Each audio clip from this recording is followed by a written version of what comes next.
In the early 1960s, American International Pictures brought together two legends, B-movie master Roger Corman and horror icon Vincent Price, to unleash one of the most stylish horror series of all time, the Corman Poe cycle. Between 1960 and 1964, AIP released 8 Gothic chillers inspired by the works of Edgar Allan Poe. Shot quickly and cheaply, yet dripping with atmosphere, these are films that prove that low-budget horror could still feel lush, eerie, and just wildly entertaining. Today I'm ranking all 8 of Roger Corman's Poe films from worst to best. My name is Daniel with the Cobwebs channel, and let's get started.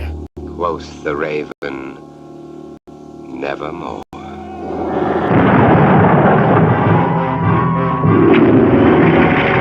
Number 8, The Raven, from 1963. This is of course based on Poe's poem, The Raven, which is really just a gloomy meditation on grief and loss, and it uses that as a springboard for a goofy fantasy comedy about a magician who gets turned into a raven and turns to another sorcerer for help. It seems incredibly strange that this is what they decided to do with The Raven, but when screenwriter Richard Matheson found out that they wanted him to write a movie out of a poem, he thought that was a joke, and he's like, goofy comedy is the only way to go with this. So other than a brief part at the beginning and ending when Price does recite some of the poem, it has nothing to do with it. And this is the only one in the series that I don't really like, so it was really easy placement to put it at the bottom. It's incredibly goofy, but never that funny. It doesn't really have any horror thrills to offer outside of just the cast. It is great to see Vincent Price, Peter Lorre, and Boris Karloff all together, but I can't help but compare this to a way better horror comedy they did, The Comedy of Terrors. It has nothing to do with Edgar Allan Poe, but it's incredibly dark, macabre, yet really hilarious all at the same time, and I think it's a fantastic movie, and The Raven pales in comparison. It's probably Price's least sinister character in the series, so he doesn't have as much of a chance to shine. I actually think Hazel Court is the best cast member. She's like really relishing in being devilishly evil, and it's a lot of fun. And I gotta shout out a young Jack Nicholson is in here, actually as Peter Lorre's son, and it is a bit of a highlight to watch their bickering, contentious father-son relationship. But all in all, it's about a bunch of wizards and magicians, and there's a very silly wizard fight between Price and Karloff at the end, and it just doesn't do much for me. Something else we're going to be doing throughout this video is ranking each movie by Vincent Price performance, and The Raven, I'm going to put at number 7. Like I said, it's his least sinister character, and there's just not a lot going on with them. He's just kind of a nice guy, a little bit of a pushover. I guess it's cool to get to see him be a little bit of a hero, but I don't think it's a super interesting version of that. But it can't go at the bottom because Vincent Price is in it. Yeah, we'll get to that. You're insane. That may be, but very clever. Number 7, Tales of Terror, from 1962. This is a horror anthology, which seems like a great idea to do with this series because you can adapt several different Poe stories, and that's exactly what this one is. It's got a story based on Morella, one on the facts of the case of M. Valdemar, and one that kind of mushes together the Black Cat and the Cask of Amontillado. I really like this movie. I think it's a lot of fun, but I think it just places a little bit lower because it's more uneven than the ones above it, and that kind of comes with the territory when you're an anthology. I think the first segment, Morella, is phenomenal. It is such an excellent, creepy, classic feeling ghost story, fairly close to Poe's tale of guilt and decay. There's even an interesting personal relationship at the center of it between a hateful, angry old man played by Vincent Price and his daughter who's trying to build a relationship with him, and all leads to such a haunting ghost reveal. The one in the middle, the Black Cat, is the only one that's trying to be humorous. It's a full-on comedy. It's very goofy. It's again Vincent Price and Peter Lorre, and there's this extended sequence where they're doing a wine tasting and just getting drunker and drunker together. It's very funny, very over the top, but it makes the whole thing just feel like this goofy little diversion in the middle of the movie, and it is my least favorite. I do really like the final one that actually has Basil Rathbone in a very devious role. That one is a nice, creepy story of mesmerism and death. It's cliche to the point, but it totally works. If we're talking Vincent Price anthologies, I actually prefer Twice Told Tales Tales, which is based on stories by Nathaniel Hawthorne, but we're not talking about that guy. We're talking about Poe, and Tales of Terror falls at number 7. But for Vincent Price's performance, I'm actually going to put Tales of Terror at number 3. Because it's an anthology, he just gets the chance to do more things. And in each part, he's fantastic. I love him in the opening segment being a dark, brooding father, absolutely haunted. But then he gets the chance to be absolutely hilarious in the second one. And this is the only one of those movies where he really gets to do that. Just like with horror, Vincent Price's ability with comedy is phenomenal. And then he gets to be spooky again in the final segment. It's just great all the way around. I'm alive. Can't you hear me? I'm alive, alive, alive. Number 6, The Premature Burial from 1962. This is, of course, based on Poe's story, The Premature Burial, which is very much a meditation on the terror of being buried alive. And this fleshes it out into a full Gothic melodrama about a man who has an obsessive fear of being buried alive and has really just ruined his whole life around him, preparing for a fate that may or may not ever happen. But what everybody talks about first with this movie is it's the only one in the series that does not star Vincent Price. After Corman had such success with his first 2 Poe films, he decided to make his own, financing it through a different, smaller company. And because AIP had Vincent Price under contract, he couldn't use him. So he got Ray Milland instead. Now, the funny thing is the movie did end up going back to AIP eventually and got distributed under them. So it was all kind of for nothing. But I actually think it works. I think Ray Milland is great in this movie and kind of fits this better because Ray Milland comes across just weaker than Vincent Price. Vincent Price is such a strong presence. He commands the screen, and Ray Milland is a great actor, but this is a weak, almost weaselly, cowardly character who's living his whole life in terror.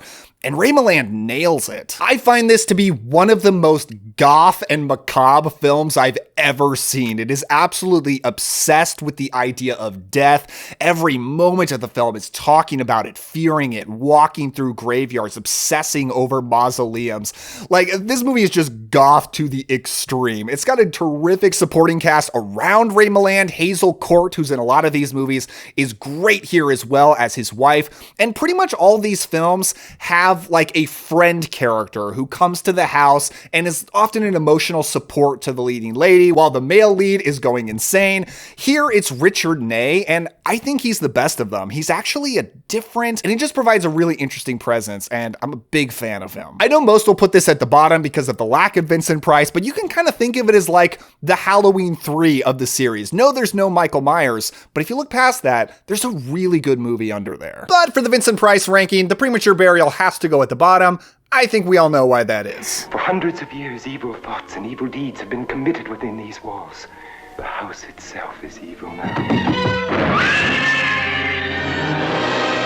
Number 5, House of Usher from 1960. Of course, based on Poe's story, The Fall of the House of Usher, and fairly faithful to that premise. It's about Roderick Usher, who is hell-bent on destroying his sister's upcoming wedding in order to prevent the cursed Usher bloodline from extending any further. This was the first in the series, and it was AIP's most expensive, most ambitious film they'd ever made up to this point. It was a fairly big risk, but Corman convinced them to do it, and it paid off big. It was incredibly successful for them. I mean, it had to be to spawn 7 more movies after it. And it really comes across like the standard AIP Poe movie. It's great at it, but the ones higher up on this list just kind of do more. This one has the least spooky horror imagery directly on screen. There is, say, a skeleton in a coffin that jumps out at people. Well, not really jumps, but you're gonna have to see the movie. But overall, it's the most exclusively psychological of the series, and it's very true to the ideas of Poe, and it's very good at all this. Vincent Price is awesome here. It was his idea to be albino in the movie, so you've got bleach blonde hair and a rare case where he has no facial hair. Mark Damon plays the handsome male lead who wants to marry Price's sister, and like half the dialogue is Price telling Damon to leave and him saying no. Kind of happens over and over again, but Damon does a really good job. He's a reliable presence, and he actually claims that this movie was his idea, and he also claims that he ghost directed The Pit and the Pendulum, and there's really no evidence of that, so I don't know that we can really trust this guy. Ultimately, this is a haunted house film where the house itself is the monster. If you've heard Corman talk about these films at all, you probably heard him say that he wanted these to have kind of an artificial look. He didn't want to film anything outside, or at least not on location. He wanted everything on sound stages to make the film feel like a dream, because he believed that Poe's stories put you into a dreamlike state. And he also added these psychedelic sequences in here that show up in a lot of the films to come. They're weird, they're stylish, but they're creepy and interesting. House of Usher is a great creepy house movie with fantastic atmosphere, but like I said, the ones above it just kind of add more cool stuff. Now, House of Usher, I'm gonna put at number 6. There's absolutely nothing wrong with this performance. I think it's great. I just think he got the chance to do more interesting things for every movie that's gonna rank above it. He is dark, brooding, sad, something that he does in several of these movies, but there's just something different, a little more variety to it in the other movies. But I do love his albino look with no facial hair. That's something different and interesting. This night onward, you shall bear my curse. Number 4, The Haunted Palace, from 1963. This is supposedly based on Poe's poem, The Haunted Palace, but in reality, it's really an H.P. Lovecraft adaptation of The Case of Charles Dexter Ward, and it's a fairly faithful version of that tale. It's about a warlock who is burned at the stake and comes back and takes over the body of his great-grandson to take his revenge on the descendants of the village that burned him. AIP actually changed the name against Corman's wishes because they wanted it to be more bankable as part of the Poe series. At this time, Poe was a much more recognizable name than Lovecraft, and probably still is, to be honest. And if all this wasn't bad enough, they even spelled Poe's name wrong in the opening credits, like just adding insult to injury. But I love this movie. I think it's an excellent, creepy, Lovecraftian film, and a great creepy small town movie. I love following Vincent Price and his beautiful wife, Deborah Paget, who's probably one of the best leading ladies in this series, actually, as they move to this house, inheriting this great estate, and Price just slowly gets taken over by his evil ancestor. Something that Vincent Price loves to do in his movies is play both protagonist and antagonist, and he gets the case to do it here. And I don't know if he's ever done it this well, because he differentiates the characters so much. They feel like completely different people. You practically see a physical transformation in him as he turns into the evil Joseph Kerwin. Atmosphere tends to be 10 out of 10 with these movies, but I particularly love this one because of the scenes in the town. Everything does look very artificial. It looks like it sets on a soundstage, but in a creepy way. And you've just got fog rolling in and these mutated people all around the town, including people that don't have any eyes, just skin grown over it.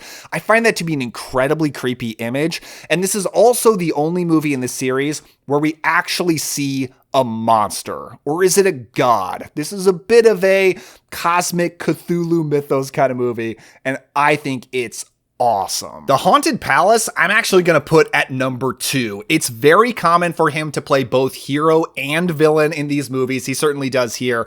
But I think this is the best version of that. He's not just a weak pushover when he's in his good guy form. I actually think he just seems like a really good person and a solid lead, a good husband, a good man. But when he goes evil as the Joseph Kerwin character, it is phenomenal. He is so scary, so sinister. He even has this horrifying scene where he assaults Deborah Paget, and it's one of the most just sickening, gut-wrenching things that happens in any of these movies, and he truly is scary there. She will not die because she willed not to die.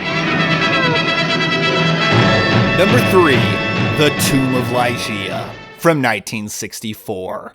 Based on Poe's Ligeia and fairly close to the original spirit of that story about an obsessed widower played by Vincent Price who isn't sure that he can accept that his dead wife has actually stayed dead, but meets and falls in love with a new woman, marries her, and in sort of a Rebecca kind of fashion, she is then haunted in the house by the ghost of the dead wife. This one is such a favorite for me, and I think it's so underrated because the Gothic romance melodrama I think is so strong here. Now, the screenwriter actually did not want Vincent Price to be cast. He didn't want someone that was so obviously creepy and somebody more handsome.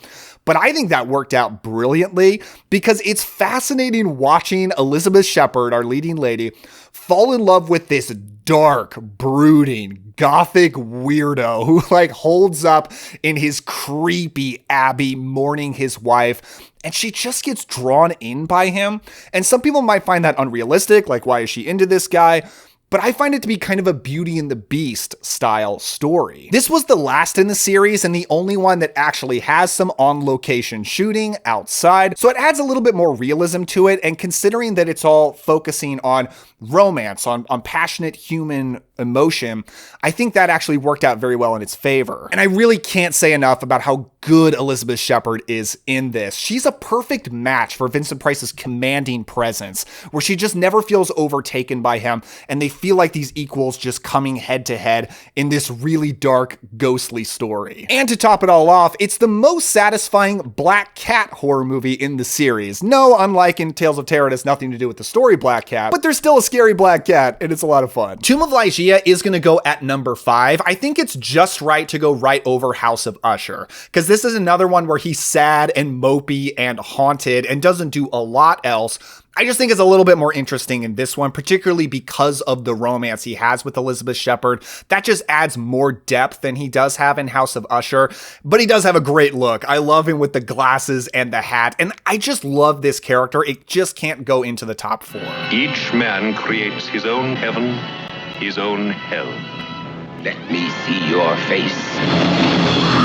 The runner-up, The Masque of the Red Death, from 1964. Based on Poe's The Masque of the Red Death, which Corman believed, along with The Fall of the House of Usher, was Poe's best story. He actually wanted to do this one second in the series, but wasn't able to for a few reasons, and didn't make it until much later. But man, once he did, he knocked it out of the park. This is an awesome, incredibly dark movie about the decadent and evil Prince Prospero who rules over his peasants with a barbaric iron fist, all while there is a deathly plague, the Red Death, that is ravaging the land. It expands a lot on the original story, like with making Prince Prospero a Satanist, and making a lot of the film kind of hinge on faith, on conversations around faith, because he brings in a peasant girl into his palace, played by Jane Asher, who is a passionately devout Christian, and he is such a devout Satanist that he admires that her faith is as great and pure as his, even though they're worshiping wildly different things. But what's really interesting is how much these characters end up getting drawn together throughout the course of the film, almost becoming a Beauty and the Beast-like story again, except where the Beast's beastliness is not in his look, but in his actual legitimate evil. I do think on a technical level, this one is the best. While all of these films have great atmosphere, this one is jaw-droppingly beautiful, adding in so many lush colors, lavish and bizarre parties where all of his rich and royalty friends come over and celebrate, all while the plague is destroying the land below them. But for the Vincent Price ranking, I think there would be very few people that would deny Masque of the Red Death has got to go at number 1. This isn't just his best performance in any of these movies, it could be his best performance ever. It is so sinister, so evil, but really does have a lot more depth than an evil Satanist tyrannical leader normally would have in a movie like this. The bond between him and Jane Asher, Christian, Satanist, purity, evil. It is so fascinating. And I think Witchfinder General is the only Price movie that rivals this one in terms of darkness and how sinister Price gets to be. So if you just want to watch Vincent Price at his peak evil powers, you gotta see The Masque of the Red Death. The blood of 1,000 men and women was spilled within these walls. Limbs twisted and broken. Flesh burned black. But my number 1, the Pit and the Pendulum from 1961.